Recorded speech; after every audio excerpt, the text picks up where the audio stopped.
I know you just want to bop and jive with that music that you wrote, Andy. And guys, check out Andy's stuff on SoundCloud. It's some amazing stuff. But welcome, Andy, my co-host on Gardens, the Untold Story. I'm Ken Somerville. We've got the invisible gardener, Andy Lopez.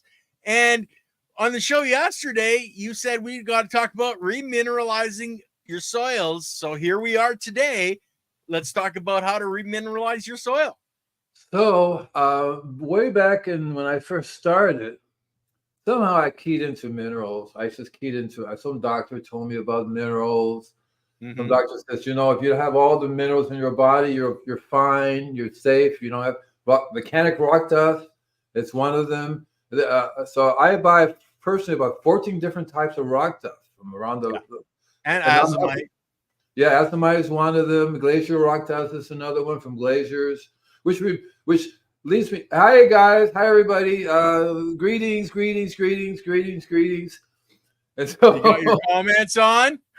Yeah, I have my comments on. I can see the comments. I have a special surprise for you. Maybe Ken will tell you later on. Right? I'm not going to say anything, but okay. Well, I don't know. We could always, talk about it now. But it's a gift for everybody. So do you want to wait till about halfway through? We'll let a bunch more people come on before we announce the gift that you're supplying, Andy. How's that sound? I don't think it's right to make people wait and say, well, we're going to give it to you in about a half hour. But anyway, so when I started doing this, I keyed into minerals, and then I figured, how do I how do I get minerals into the ground and stuff? So at that time, I ran into this, and I actually could provide a link for it because it was this company that. Well, I'll tell you what happened. So my dad used to take me shopping. And I'm from Miami, Florida, and we used to go to Homestead, which is like a farmer's market thing, right? A big farmer's market. And I would always look for organic produce. I mean, even when I was young, I wanted organic produce to bring it home. My parents said, well, that's too expensive. You buy this, it's no different. I go, yeah, right, it's no different. But anyway, one day we were going on this road when we first started, and there was this guy selling, did I never tell you this? This guy selling a stand. He has a farm and all this stuff. And he says organic produce, organic everything. So let's pull in there. Forget going to the market. Let's go here, right? Right. And so it's strawberries were delicious. His apples, everything was like mind blowing. I didn't know about refractometer or anything, but it was sweet. That's all I know. As a kid, that's all you want. You want the sweet. And when I was young, I would eat like 1,000 pounds of lychees, 100 pounds of mangoes. You name it. It was like rub it on my body. Even when we had quotes SEX, I rub it everybody's body. You know, I was just kidding about that. But and I said, why does it taste so good? And he said, oh, trace minerals. And I said, okay. And where do you get them from? I said, I buy this stuff. So this is an ad. I don't know if should I mention the name of the company, because we're gonna have to get them to pay us. Well, we're not sponsored by anybody, so just give people the freedom of okay, so I'm gonna do it here. I'm gonna type it out. FBRTRELL. So there it is. Fertile. Did it not? I hit the L. Oh, there it is. Did it come up? Fertrell. So you look it up, Fertrell, and they're located in the East Coast. And they're still there. It was ridiculous. Just not too long ago, I looked them up again. And what they do is, okay, so it's not exactly rock dust, but it's a very powder. They powdered eggshell. They have green sand in there. They have all kinds of other things that gets in a powdered form. See, so rock dust is a very genetic term for anything that's crushed into a powdered form. It could be made from rocks, you know. And it was really cool. So I started buying it for trail. That was my first experience into using it. This is like 7th grade. Right. You know? I'm assuming everybody knows what green sand is. Well, for anybody that doesn't, Andy, why don't you explain that it comes from, old lake beds, and it's basically great organic material. And it comes from this one place called New Jersey. So it's called New Jersey green sand. Off the coast. Well, that's only the New Jersey one. There's other green sand. I know, all over the world, but this particular one is where I got it from. This New Jersey green sand. I've learned one thing from experience: don't buy stuff from other parts of the world. You're going to pay an arm and a leg to have it shipped to you. Right? Have it shipped to you. in my early beginning, I used to buy rock dust from different parts of the world. I figured different parts of the world would be cool because I want to get, oh man, $50 would cost me 100, $200 just for shipping alone, right? Oh yeah, exactly. And New Jersey green sand is a very, very good, excellent source of trace minerals. It really is. It's very inexpensive. Now it probably costs maybe $50 for 50 pounds. And you probably have to pay maybe $50 for shipping. So it costs you $100. And trace minerals is it really should be done in traces, not too much. Trace minerals do too much, it becomes toxic. So you can't do that. You have to go really slow. So so I started buying from him, and then when I first came over here to California, I'm driving across on I-10, and there was like a big dust storm, right? So and there was this organic strawberry farm. And I go, oh, so I put it organics. Oh, by the way, all the way across, you use creative soils inoculation. Yes, I know creative. It says it's creative soil, isn't it? CREA, creative soil. Is that? Wait, did you say it's create? What did he say? I use creative soil. I know the ID. Hey, ID. Do you mean CRESIB, or did you just spell it wrong? Is that the name of it? Creative? No, it's creative, he says. Creative. Okay, great. Okay. I get excellent. I get, and I like to know what that is. But I get I get my stuff from another place called Creative Soil. Okay. And they're really cool too. But anyway, while I was driving across on I-10, I pulled into this organic strawberry farm, and I was saying, the first thing I always say is, "What do you fertilize with? What do you use?" And guy says, wait a minute, I'm fertilizing now. This dust storm comes across, and all this dust comes over and just covers all the strawberries. And I said, I just fertilized. And I go, well, what do you mean? So over there is a rock. It's a quarry, a mining quarry, right? A mining quarry. Yeah. And so when they're digging stuff, what they do, they mine, but they basically do construction. So they dig stuff up and they ship it out to make cement and all this kind of stuff. Yeah.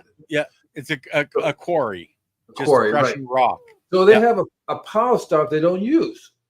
And this guy, they call, I forget what they call it, but basically we can't have no use for this stuff. Because so that is very, very fine dust, 200 mesh. Yeah. And the dust, and I said, the guy across the street, the strawberries have been fertilized. We do this stuff that you can't use. And so I said, maybe, so I would go, because it's not too far out of, on your way to LA, you would basically see it.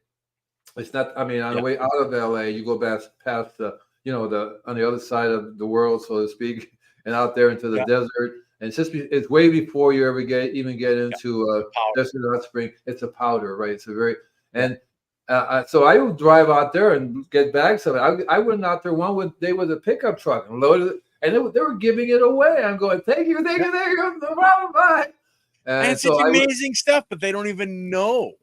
No, and so then I discovered. So then I went. So then on my search for products, because I figured, oh gosh, let's just see what's local. We always want to find what's local. So wherever in the world you live, like if you live in Canada or wherever, you want to say, okay, what's going on around me? And one of the things about the mining operations, what you have to do is say, okay, give me a soil test. I want to know what toxins meant, because some of them are toxic. You don't want those. Yeah. Right? Yeah. Right. So I did a test on that one. It's fine. It didn't have. They all the rock dust have, to some degree, some of the things which you would call toxic, but they're basically in such tiny trace mineral amount that is not toxic. Cadmium, mercury, lead, those things are essential, but they're like parts per billion kind of stuff, right? That normally you find, unless you're digging up an area that's concentrated for some reason, it's toxic, right? And you don't want that, right? That's a big difference.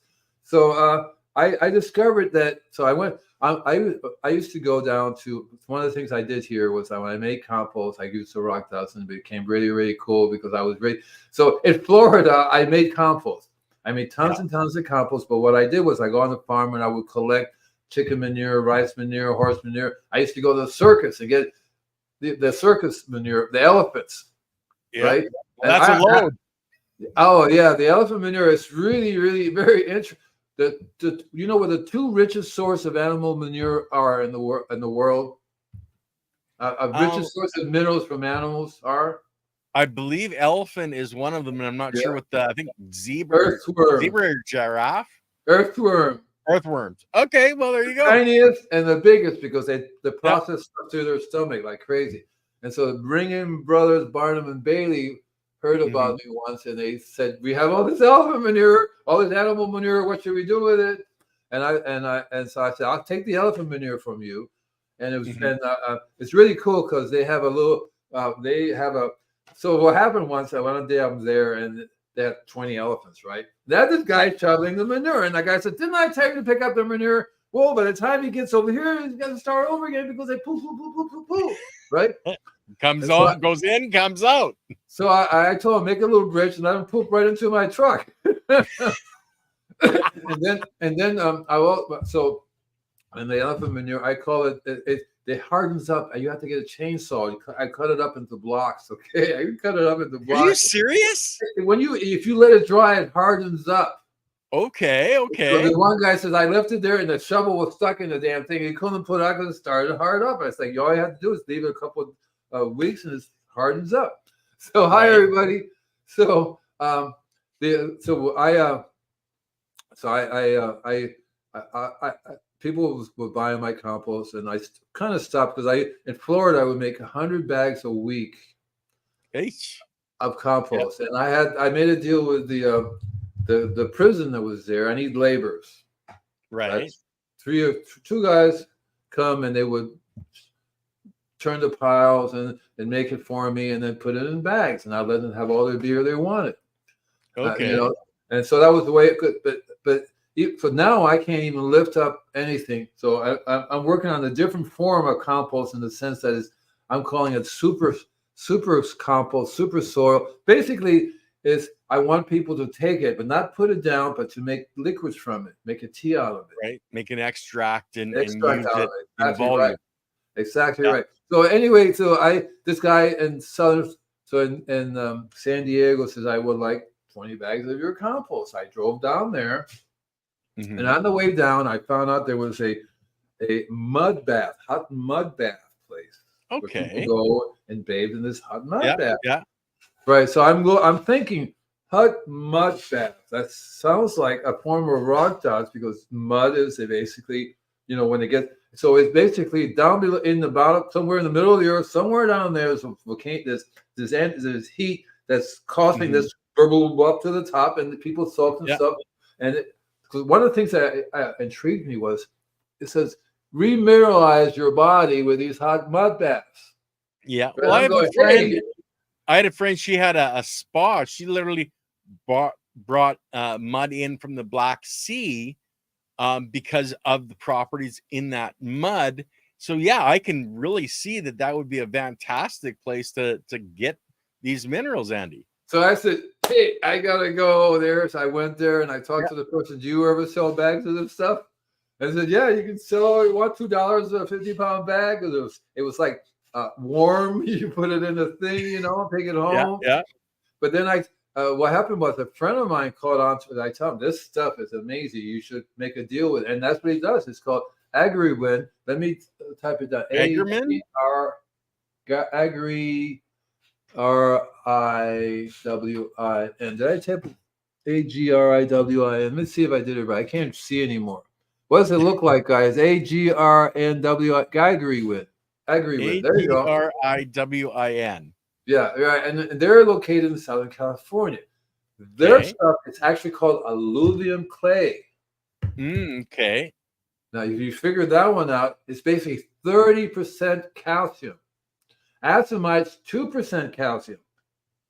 Okay. So I Okay. always Yeah. want to go with things that's one reason why you want to blend a wide variety of stuff because you're going to get a wider range of trace minerals. On top of that, Yeah. there's certain trace minerals that are in AgriWin that are not and it's just say azomite or the glacial rock dust is really cool too. So what I want to do is before I forget. So one of the things I encountered was Haymaker and Don Weaver. And Don Weaver wrote Remineralization of the Earth. Yeah. And one of the things that's really cool that he was saying, you know how the earth remineralizes and stuff? Volcanoes? That's one way. There's another way. Ice Age. I say, well, yeah, because you're scraping right off the rock. That's right. And It moving it crushes. around. The glaciers move along and crushes these rocks into a fine powder, and then when it moves back, there it is, and they covered pretty much the whole Erosion. world. Right. Yep. So and so that's why Mother Nature does that. Mother Nature has an amazing way, and you know the volcanoes are exactly that. They bring all this in. So there's several. What's interesting I learned about minerals is that, and especially rock does it depends on how it's made. How did it get made? How did they make it? Yeah. Oh, who made it? You know, what type of, and so when you have a volcano that takes all this energy, trillions, I don't know how hot it is, but it literally melts everything together, right? You know, and then spits it out. That's one very interesting way of doing it, like Mount St. Helen. So when that happens, I wanted to go there and start loading stuff out of my truck. And if you go take a picture of it now, you'll see it's just amazing because it got remineralized. The whole area got remineralized. Right? Yeah. And so it's and then right now there's a place I think I don't know the name of it now, but basically there's a couple of places where you can just go to one place and buy a bunch of different sources of rock dust. I think this one's called Local, Local, and if you look it up, you'll see that they have 14 different types of rock dust from different parts of the world, but you only buy like maybe 5 pounds of it or something at a time, right? You don't buy the 50 pounds of. And then so there are several different places. One's called Down to Earth. And they sell. You can go there. You can buy soft rock phosphate, which is also a form of rock dust. You can buy azomite. You can buy a couple other different varieties of rock dust, from glacial rock dust to rock dust from different parts of the United States and Canada. They have their own source of rock dust there. You know, so it's important that the remineralization of your property is dependent on a couple of things. So I was talking the other day to this lady. Says, I have about 50 pounds of rock dust. I'm dumping everywhere. Nothing's happening. I go, well, well, let me see. So I said, if you don't have any biology in the soil, the rocks will last you 1,000 years. They'll be there. Nothing will change. Nothing will happen. You know, that's what, right? So I said, no, you need to. So when I was making compost, I learned one thing really interesting. So rock dust is, because it's a powder form, because of the unique energy that it has. When you get manure, I used to go to these places. Rand went totally fanboy on the wisdom deal out by Ken on Sunday. Is Ryan one of the two guys on there? Ryan was the other host. Yeah. Oh, hi, Jay. There you are. I remember Jay's name. Dave's name, I think, is really cool too. He had so much. I have to actually. I'm looking at all those links that Jay put on there. I said, "Wow, this is cool." I soak up this stuff. You know, I was telling just a little while ago. I was telling Ken, I was doing this when I got out of the service in 1970, and nobody even know what the rock dust is, or remineral, or any of that stuff. Nope. It's like you're kidding me, right? And I never even encountered anybody. I mean, Leighton, I run into about 4 or 5 years ago, something like. You can ask him, when did you meet Andy? And it's not Garden, but that's another company. Visible Garden. We do have a couple of questions to get to, Andy, or do you want to finish talking about what you were talking about? No, I could just. Okay. I'm very loose. See. Okay, you're loosey goosey, all right. So how about remineralizing potting soils? Basically the same way you would remineralize any type of soil. Just once you add it, if you're going to use it as a potting soil or even in the garden soil, let it compost for 30 days. Let the biology break everything down, your green sand, your azomite, your rock dust. Don't just throw it on there and expect it to do wonderful things. Let the biology use it up first and then supply it to the plants. Here's something I learned really cool about potting soil. So potting soil has vermiculite and perlite. Yeah. You know what that's about, right? Does everybody know what vermiculite and perlite is? The biology. Vermiculite is expanded volcanic rock, and perlite comes from the ground. It's Yeah. they did have a case where perlite was contaminated with asbestos, but that mine's been shut down. So the mines that have availability for perlite now are safe to use, as I understand it. I believe that the biology loves this shit, loves this. Yeah. Shit. And so what in terms of re-energizing potting soil, you can actually you reintroduce more biology to it. Basically, when you're making it, you want to. That's why it's so good to have like a liquid source of the biology.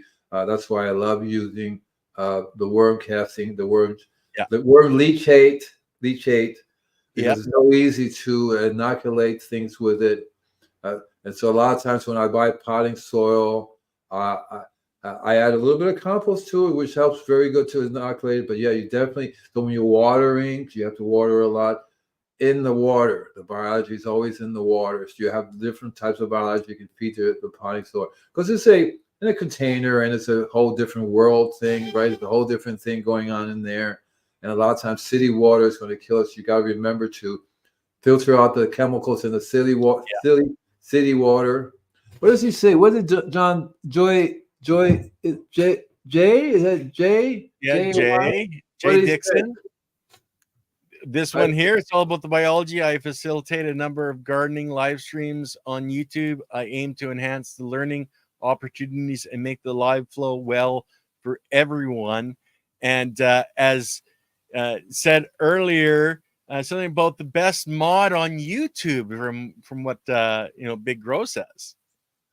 I would love for him to come on and do the thing on my shows, because I'm doing it by myself, and I'm trying to figure out how to read and type at the same time to do all this too. It's a very difficult thing. But anyway, so the agrumine is a agrumine. It's actually agrumine. It's agrumine, right? AGRMIN, right? I'm pretty sure I got that right. The 30% calcium is a killer, man. It's really does a trip on the plants. Really need that calcium more than anything else to get things going. I've found, experience. Nitrogen is not the important thing that's needed.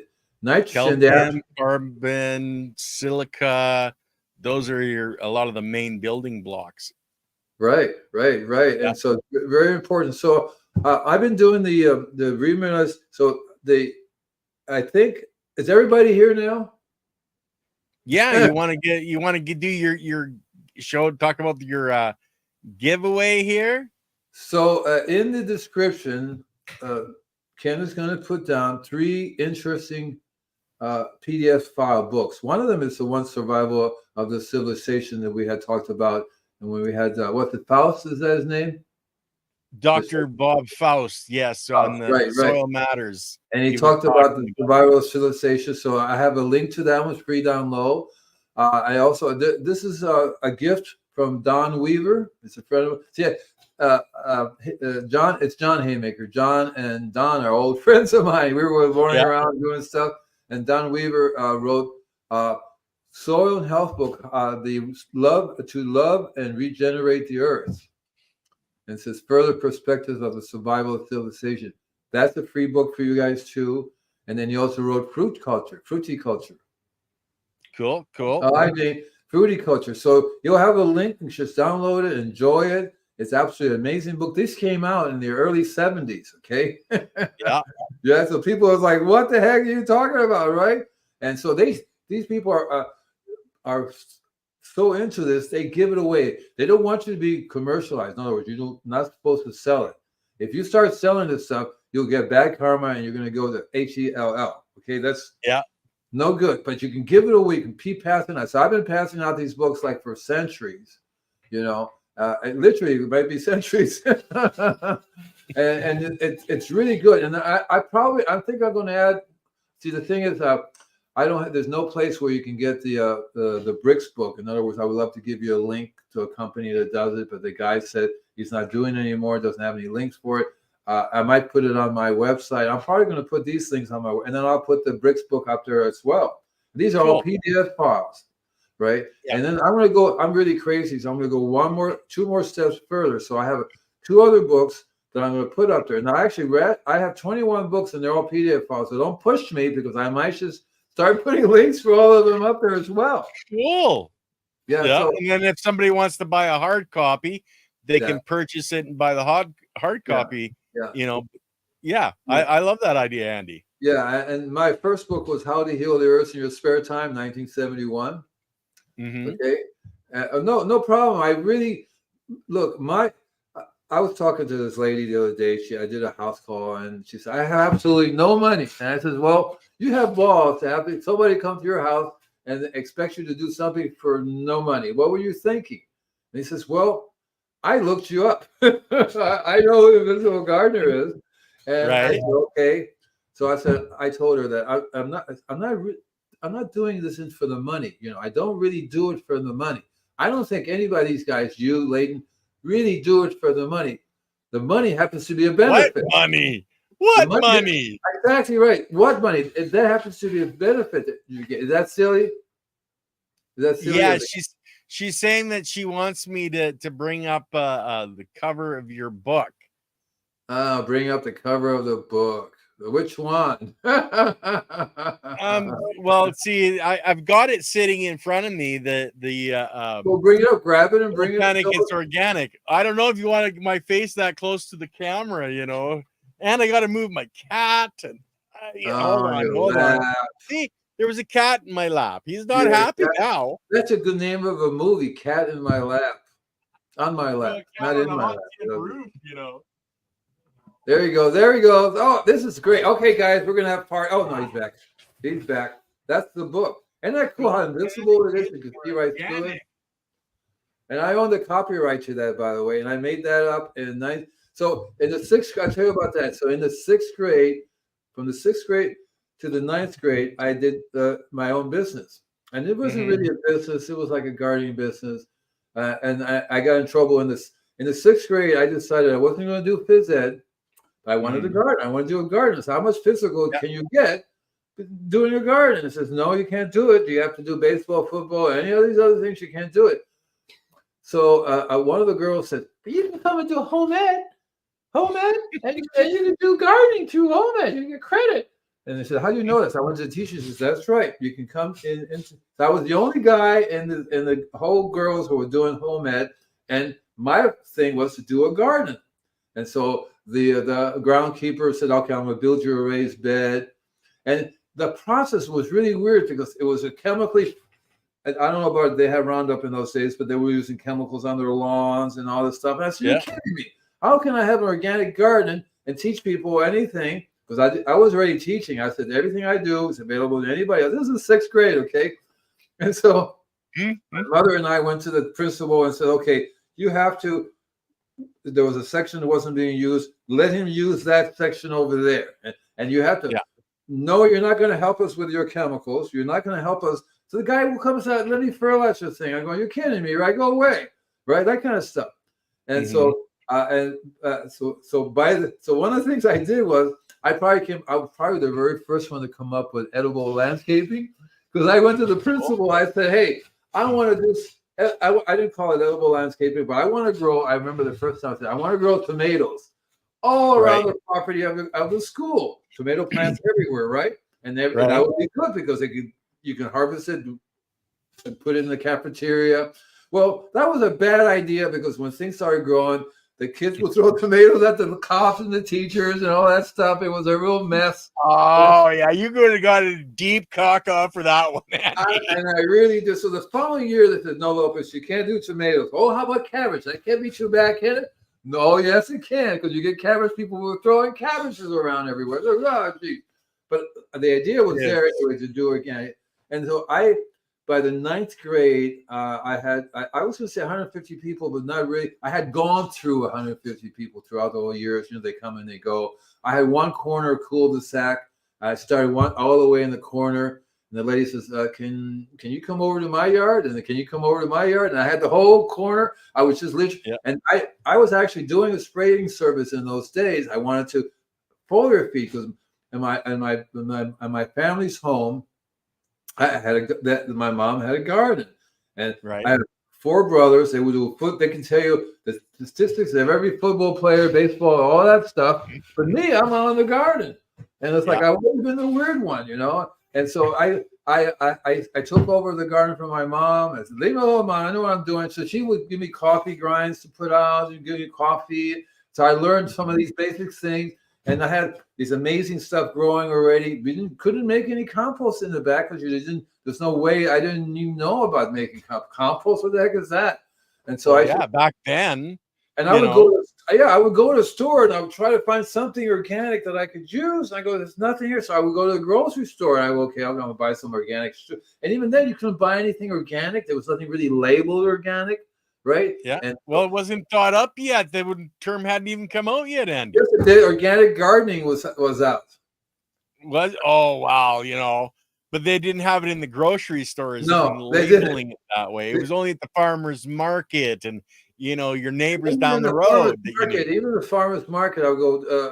The word organic, I don't recognize the word organic. I was just saying, you're using chemicals. Are you not using chemicals? I wasn't. It wasn't until maybe I got out of the service that I could remember that word organic, right? Because when I was a young kid, I don't remember the word organic. It was all natural. We're not using chemicals, that kind of stuff, I really, seriously, I don't remember. I was thinking, when was the first time I heard somebody call it organic, right? Organic Garden, the magazine, Organic Gardening. That was the name of the magazine. And so I started calling it organic. And that was probably when I got out of the service is when I started early 1971 I picked up Organic Gardening magazine. I go, oh, that's a good title for it.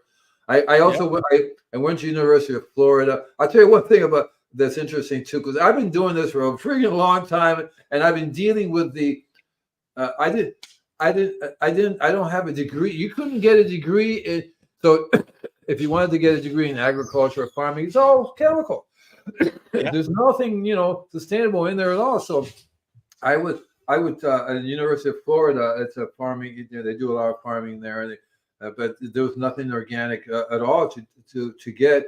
So one of the things that I started doing was so I went to this school, I decided, okay, I'm going to go do agriculture. So let's just go into agriculture, see what happens, right?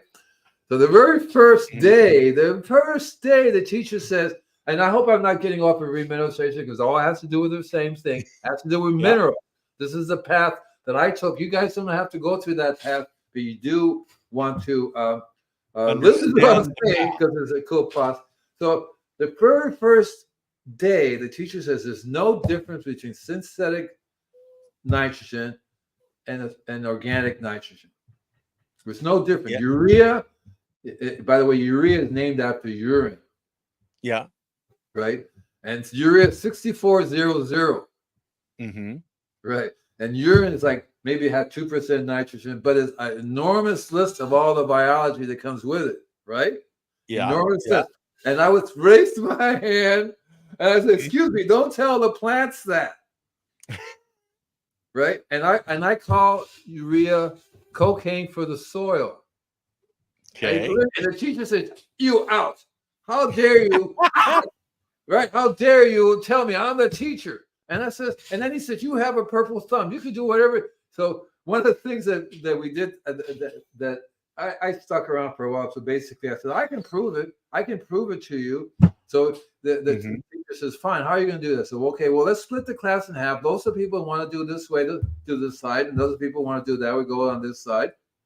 Mm-hmm. So we did.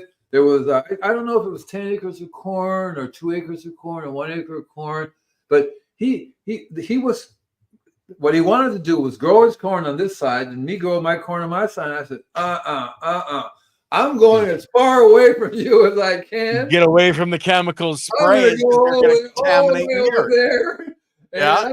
We're going to grow this corn. And we have the same type of corn, the seeds from the same corn, right? Right. So here's what happened. There were some people with me. I don't remember everybody, and there's some people over there too. So the corn was growing. It was getting ready to harvest.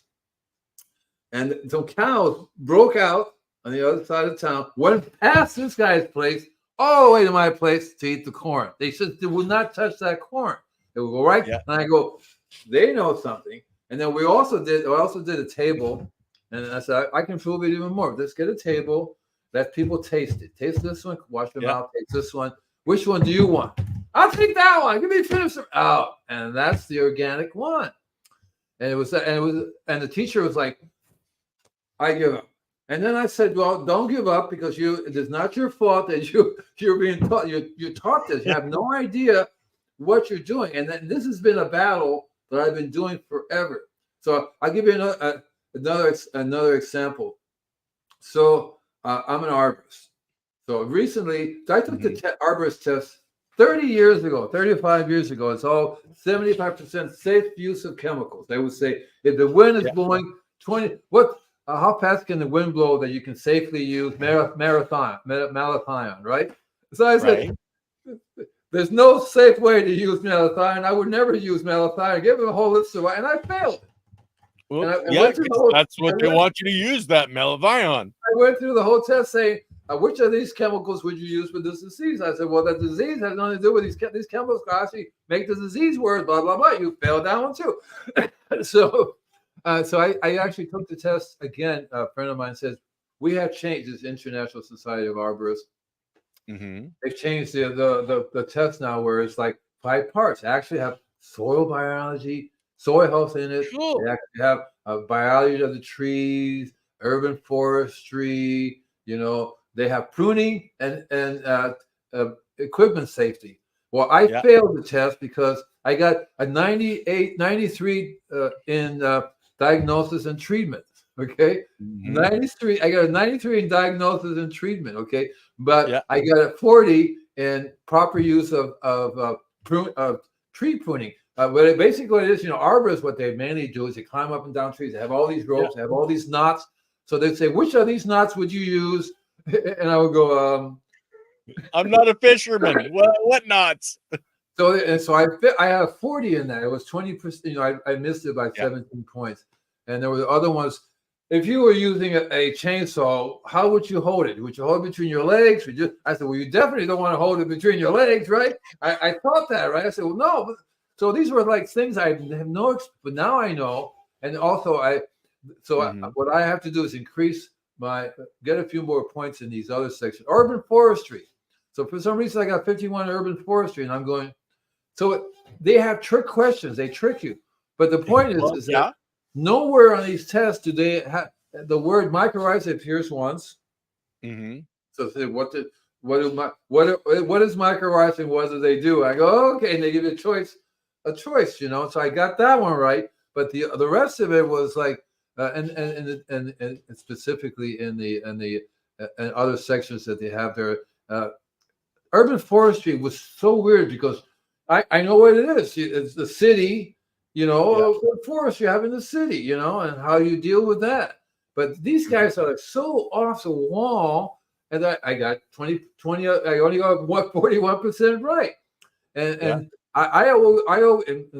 my partners say, don't do what you know, do what they want you to know, and then you can do whatever you want to. And it's interesting too, because if I would become a certified arborist, I can't say I'm a certified organic arborist. There's no such thing. No such thing. California, anywhere in the world, you can't be a certified organic arborist. You can't do this thing. And it's like they don't even know about foliar. They must not know about foliar feeding, because I don't hear the word. When they spray chemicals. Right. And they do know about trained to do. And they do know about foliar feeding, but they spray chemical fertilizers. So one of the questions was, what are the problems if you use too much of fertilizer? And one of them was it damages the environment. I go, it damages the environment. So I got that. And that was it. The rest of it was like, holy cow, how much pounds of this fertilizer would you use? And I'm going, I don't know. I would say, I don't use this stuff. Why would you, why would you want to? So anyway, I've gone through this. And to me, and remember we talked a lot about it's the biology, but in reality, it's the minerals. Remember we talked about why do we really eat minerals in the first place? So the minerals are key to it, because they're key to our health, they're key to the health of the environment. Hit the like button, guys, and make sure you follow. And afterwards, I'll provide a link where you can send $100 to. I want cash. Yeah, sure, Andy. So before you go on, we do have a couple of other questions. Okay, I think we questions. just quickly hit. Yeah, I didn't see that. I have to go to the comments over here. Right. Okay. Go. We're talking about the rock powder from the mill. Okay. Is that mainly dolomite that is in that rock powder that you're picking up from the grindings from the gravel pit? Actually, no. It was a form of a clay. It was very similar to the aluminum clay, except it wasn't heated. So the one in San Diego was already hot. So that was the source. This must have been an ancient source that cooled off. Because when they dig down, you can see the different layers. It's entirely. They were only going after the stuff that they can make, concrete from, for pouring concrete with. And they say we can't use it. You can't use rock and sand and concrete, so they're only going so much. Now, speaking of the other, the mud you were talking about, is it Bentonite clay that you're talking about, or as the alluvial clay? Yes. Okay, that's a quick answer. So, and then the last one. What's that? Oh, the what's the author of the bricks book? I have it over there. I'll tell you what. Brain fart. I was having those last night. Yeah, I don't remember the author because this is one of those books I got way back in the early 70s. And he actually was, I met him a few times, and he gave me this. I actually have the original one he gave me, and then I got a PDF form of it, and he did. And he liked me because when I started, when I first heard of a refractometer, I said, refractometer is a tool that everybody should be using. And we can have a show on the refractometer because, remember, we did a little bit on the refractometer. We have. Yeah. So you guys are going to have to look it up, refractometer. Basically, it'll tell you your mineral content. Because a refractometer is really a measurement of sugar. Yeah. Right? And Mother Nature is so cool. She says, I'm going to take sugar, because, sugar plants, that's one of the things they do. They take sugar and they transport it throughout their body, right? And so, well, let's make a combination of, let's make it so that they take the minerals throughout the body via the sugar system that they have. So a refractometer tells you the sugar level. It also tells you the mineral levels.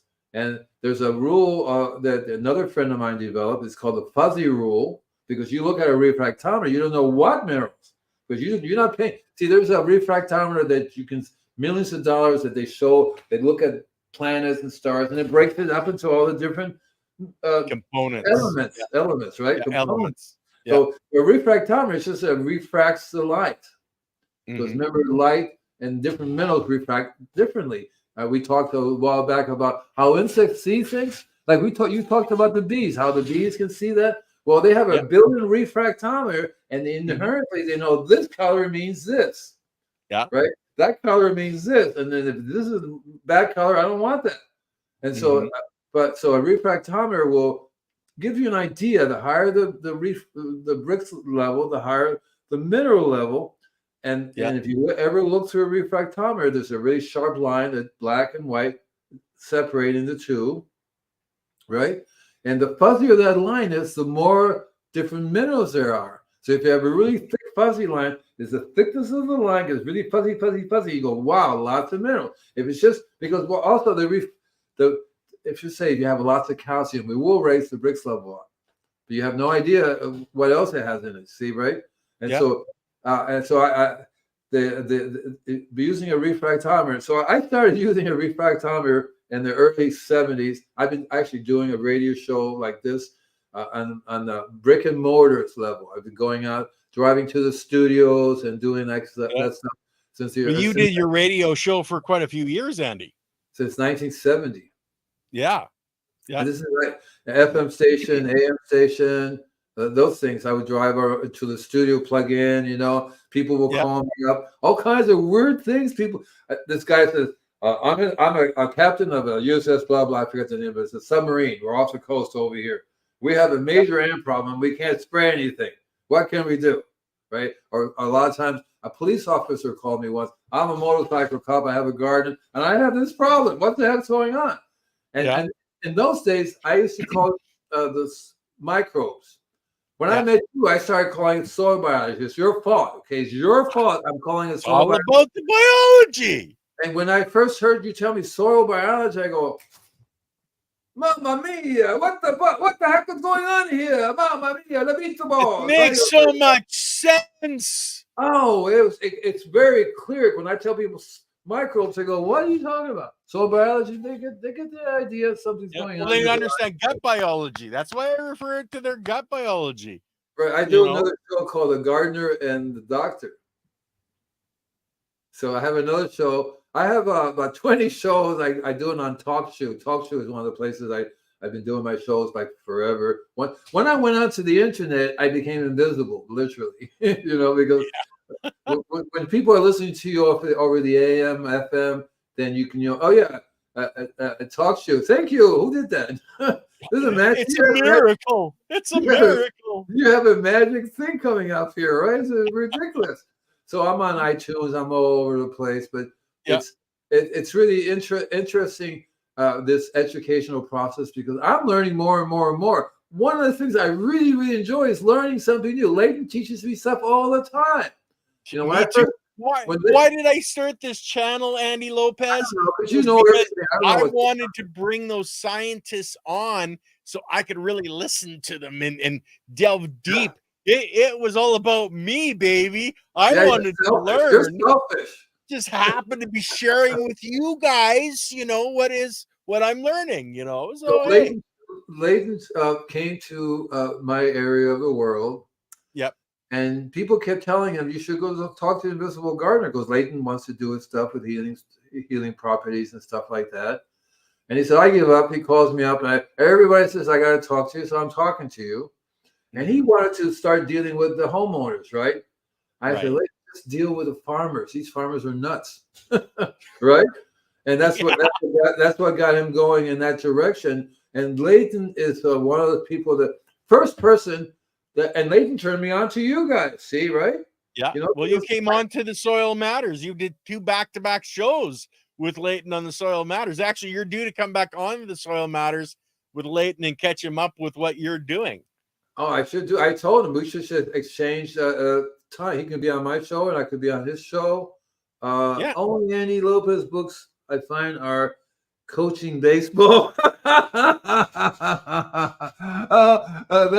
Okay. Look, there's look for the Invisible Gardener, not Andy Lopez. There's a trillion Andy Lopez on the planet here. The Lopez family is really going nuts. So you can look up Andy Lopez everywhere.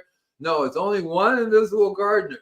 Okay, and that's me. And so if you really want my book, you go to my website and you click on the store, and it takes you to Amazon. If you type in Andy Lopez books, you're gonna find tons of. And if you just type them, "Don't Panic, It's Organic," there's lots of books titled "Don't Panic, It's Organic," but it's not me, right? And so if you type Invisible Gardener books, you're gonna get 20 or so of them all pop out. They're all Kindle books, except for maybe 2.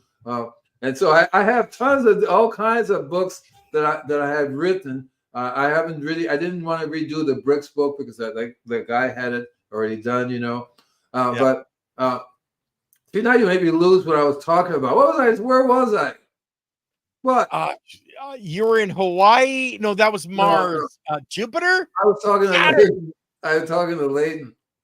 Yeah. And so and what's interesting about me is that, and I may be wrong, I would love to have somebody come on and say, I'm doing the same thing you do it, but over in this part of the world, because I cannot believe that I'm probably the only one. See, I have learned through trial and error how to, I can't say cure a disease in trees, but control the disease in trees.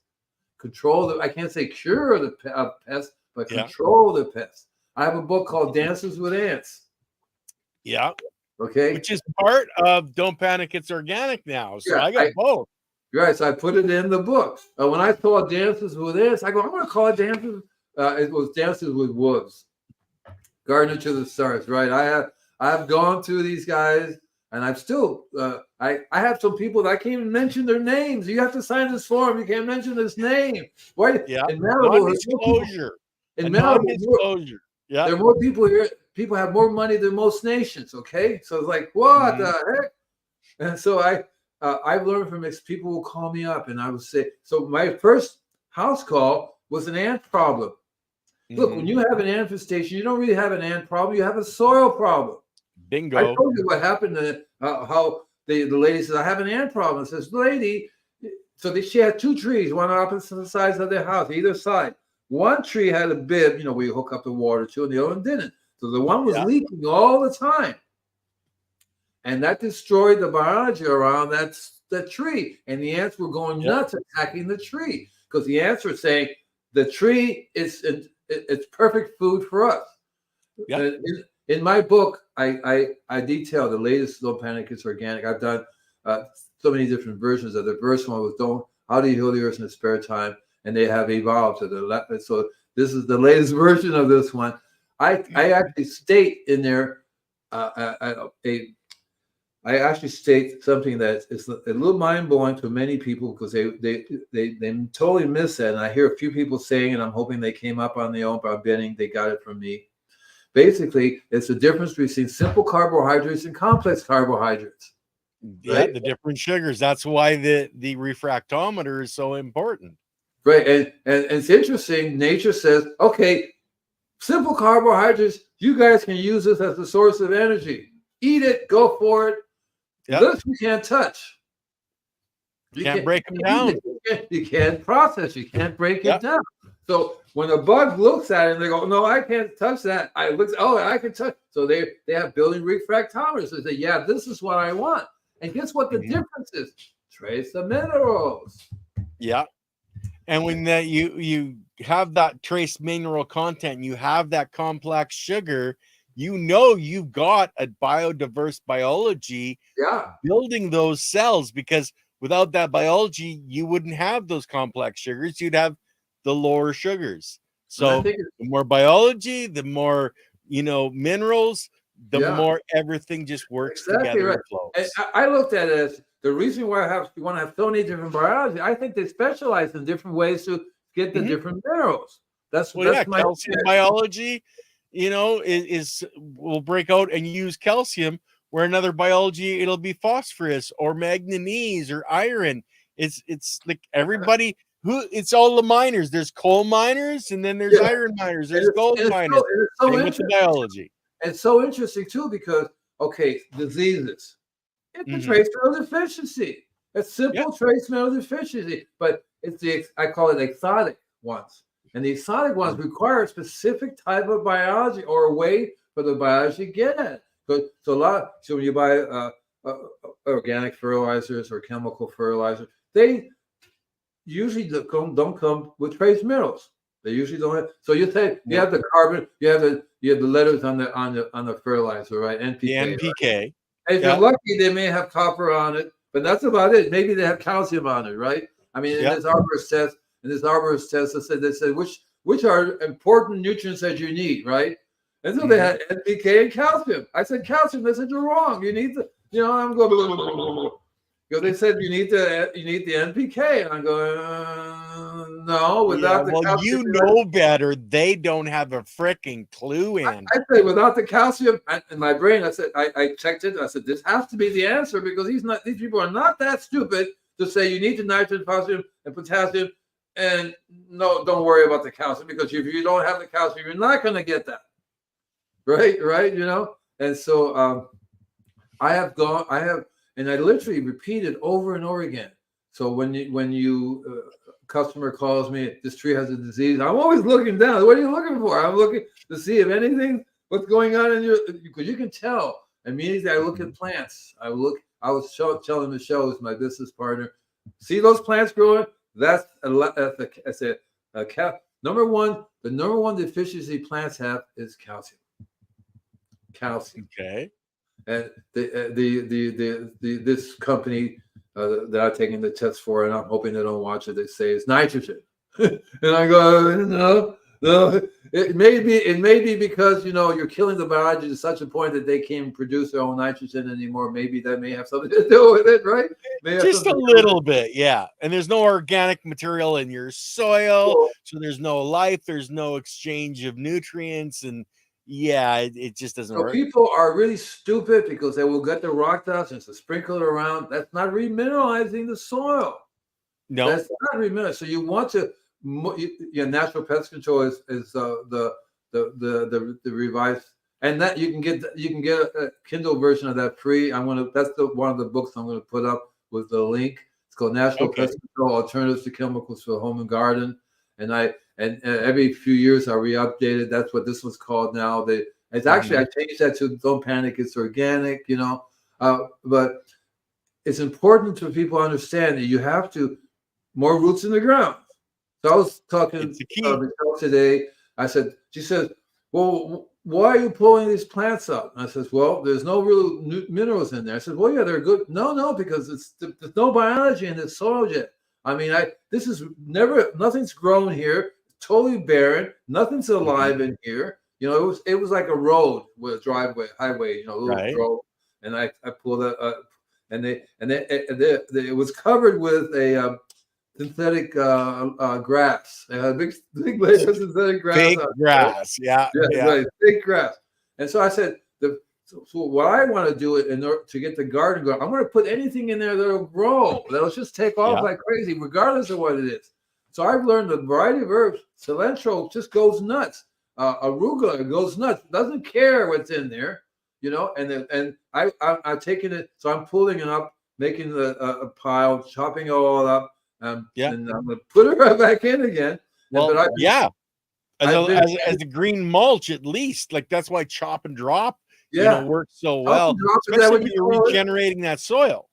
Yeah, because it's like I tell people this lady I went to, I says, your gardener is picking up all the leaves, picking up everything, and it's just dumping it away, and you're wondering what's your problem, right?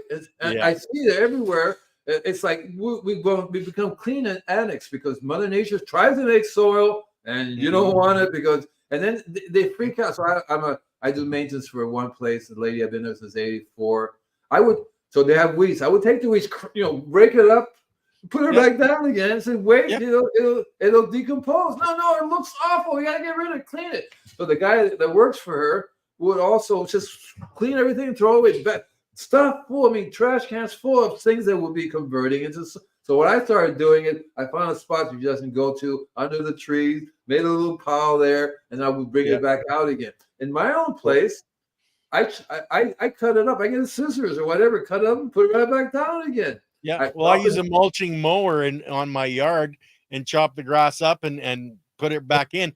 I didn't do that for a few years because I didn't know any better. Yeah. I was taking my grass off. No wonder I got compacted soil. But we have one more question here from Perpetual. Speaking of grass, what is the best way to compost grass?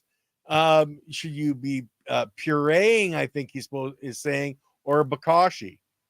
So I don't know if you know about bokashi, Andy. Yeah. It's a really cool way to get the biology going and to use it. We talked a little bit about natural Korean farming, and they actually teach you how to get mycelium from one place to another place. Get it going over there. I remember going to one place. I said, "Excuse me, but do you mind if I take your mycelium and grow some and move it over to my place?" You had no idea what I was talking about, right? No idea. So, but the grass, what I did was, first of all, I always, as a kid, when I started making compost, I would say, "What are you putting on your grass? It's organic now." No, it's not. I'm not touching it. Because if you take somebody else's grass that's been using Roundup or whatever else, you don't really want that. You want it to be a natural organic source. And I myself run it through my compost system, add it to as one of the layers. I sprinkle it very lightly in my compost. I learned you don't want to layer because it will mat down. But if you sprinkle it there, it provides the nitrogen in the process of breaking down. I learned from experience, if you take grass and clippings, you put it around plants, it steals nitrogen from them in the process of breaking down. So you don't want to do that. Ideally, I layer when I make my compost system. I always use some type of animal manure. Sometimes sometimes a green, sometimes a green layer, a brown layer. It's like cooking. You have to get a certain mixture together that make it heat up. One day I heated up so hot that the whole thing turned into ashes. I guess I guess that's too hot. Yeah, just a little. Literally, I would be sent to Puerto Rico, and my family in Puerto Rico had a big farm, giant pile of compost, giant pile, and one of the things that blew me away, they had a steamer. They would put it in the compost pile, and woo, that's ready. I go, what? It was steam coming out, and that's cool. That's a hell of a good idea, actually. Yeah. Steam was coming out, and when I would make my compost in Florida, I had these big tubes that had holes in them. Basically, I pump oxygen. I had a little pump to pump air through it, and it would heat up really a lot. And I also learned when I was making compost, I make it in the bin method, and sometimes you have to water it a little bit. But I would catch that water and that liquid I would use and put it right back in again.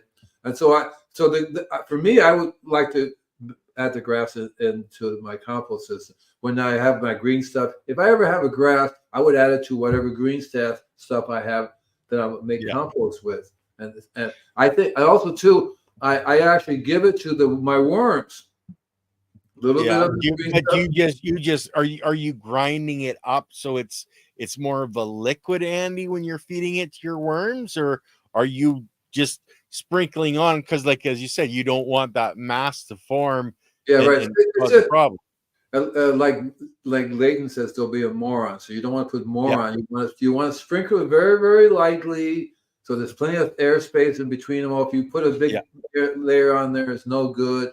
You're not making compost for the worms. You're feeding them. And they like green matter. They like this stuff, especially if it's natural and organic. They love that. And so that's how I would deal with it. But you can literally, it depends if you don't have a way and you can actually take that and put it into a big 5-gallon tub of distilled water, clean water, and you can learn how to make a tea from that, because you can grind it up. There are lots of different ways you can make a liquid out of that and use it again. We had 200 liters of grass per week. Yeah, but you have that's a lot of grass, right? Yes. And so make a big pile. Learn how to add soil and other things to it. Make a pile, because I would make a giant, massive pile of the layers. And then in the center of that pile, I would have a culture from the previous pile. I take the biology from that, put it in there, and start the process. And again, if you do too big of a layer, you look in there, you have this mat. So you have a thin layer, because that's your nitrogen source.